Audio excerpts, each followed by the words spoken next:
بسم اللہ الرحمن الرحیم۔ السلام علیکم معزز ناظرین، آج ہم اس ویڈیو میں بات کرنے والے ہیں ایک ایسے جانور کی جس کے بارے میں ہمیں طرح طرح کی باتیں سننے کو ملتی ہیں۔ کوئی اسے منحوس کہتا ہے تو کوئی اسے گھر میں پریشانی لانے والا جانور کہتا ہے۔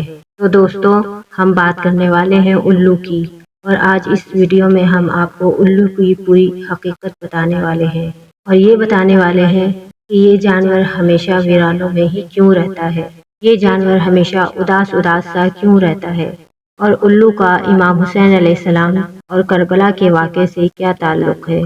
جب آپ اس الو کی حقیقت سنیں گے تو آپ حیران رہ جائیں گے۔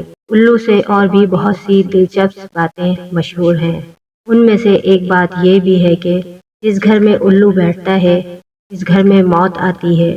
اس بات کی حقیقت کے بارے میں بھی بتائیں گے کہ جس گھر پر الو بیٹھ جائے تو کیا اس گھر میں موت کا فرشتہ آتا ہے۔ تو ناظرین، شروع کرتے ہیں ہم آج کی اس ویڈیو کو۔ ناظرین، الو کو آپ نے اپنی زندگی میں کبھی نہ کبھی تو ضرور دیکھا ہوگا، اور جب بھی آپ نے الو کو دیکھا ہوگا ہمیشہ اداس ہی دیکھا ہوگا، اور یہ ہمیشہ ویران جگہ پر ہی رہنا پسند کیوں کرتا ہے، اس بارے میں آپ نے ضرور سوچا ہوگا۔ ایک مرتبہ ایک شخص امام جعفر صادق رحمۃ اللہ کی خدمت میں حاضر ہوا اور درخواست کی، اے امام، میں آپ رحمۃ اللہ سے ایک سوال پوچھنا چاہتا ہوں۔ امام جعفر صادق رحمۃ اللہ نے فرمایا، تو خدا کے بندے پوچھ، تو کیا پوچھنا چاہتا ہے؟ اس شخص نے کہا، یا امام جعفر رحمۃ اللہ، مجھے الو کے بارے میں بتائیے، وہ کیسا پرندہ ہے، اور وہ ہمیشہ اداس کیوں رہتا ہے، اور وہ آبادی سے دور جنگلوں ویرانوں میں ہی کیوں رہتا ہے۔ امام جعفر صادق رحمۃ اللہ اس شخص کا سوال سن کر اداس ہو کر خاموش ہو گئے۔ پھر فرمایا، یہ پرندہ ہمیشہ سے ایسا نہیں تھا، اور نہ ہی یہ کبھی اداس رہتا تھا، اور نہ ہی یہ ویران جگہوں میں رہتا تھا، بلکہ یہ آباد علاقوں میں رہا کرتا تھا، اور جب کوئی کھانا کھاتا تو یہ پرندہ اس کے پاس آ کر بیٹھ جاتا تھا، کوئی اسے کھانا ڈال دیتا تو یہ کھا پی کر واپس اپنی جگہ پر چلا جایا کرتا تھا۔ لیکن جب سے اس پرندے کے ساتھ ایک حادثہ پیش آیا، اس کا رہن سہن، اس کا کھانا پینا، اس کا مزاج سب بدل کر رہ گیا۔ یہ پہلے ویران جگہ پر نہیں رہتا تھا۔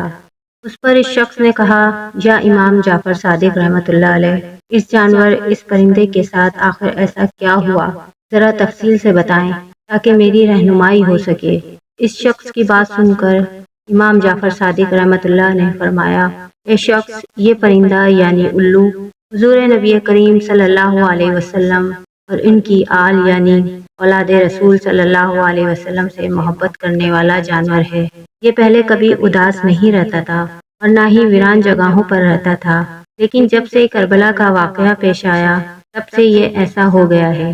یہ واقعہ کچھ اس طرح سے ہے کہ جب اس پرندے کو پتہ چلا کہ حضرت امام حسین علیہ السلام اپنے عزیز و قریب کے ساتھ میدان کربلا میں رکے ہوئے ہیں، تو یہ پرندہ 9 محرم کی رات کربلا کے میدان میں پہنچ گیا اور امام حسین علیہ السلام کی خدمت میں عرض کرنے لگا، اے امام، میرے لیے کیا حکم ہے؟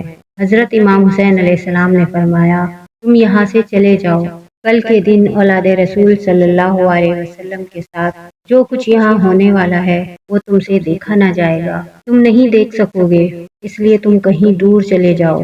اس پر الو نے کہا، میں نہیں جاؤں گا۔ الو جب رکنے کے لیے ضد کرنے لگا تو امام حسین علیہ السلام نے اس کو رکنے کی اجازت دے دی۔ اس کے بعد اس پرندے نے کربلا کا پورا واقعہ اپنی آنکھوں سے دیکھا۔ یزید نے کس طرح حضرت امام حسین علیہ السلام اور ان کے ساتھیوں پر ظلم کیا، اور کس طرح امام حسین علیہ السلام کو شہید کیا اور ان کی گردن کو ان کے جسم مبارک سے الگ کیا، اور پھر حضرت امام حسین علیہ السلام کی لاش کو پامال کیا۔ یہ تمام واقعہ اس پرندے نے اپنی آنکھوں سے دیکھا۔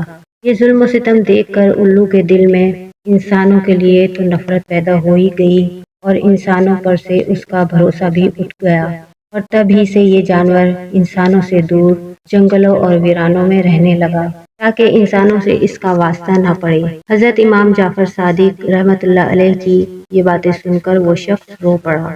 کہا جاتا ہے کہ حضرت امام حسین علیہ السلام کی شہادت پر انسان، حیوان اور جنات سب ہی غمزدہ تھے۔ جب امام حسین علیہ السلام کو شہید کیا گیا تو ہر طرف سرخی پھیل گئی، یہاں تک کہ آسمان بھی 3 دن تک سرخ رہا۔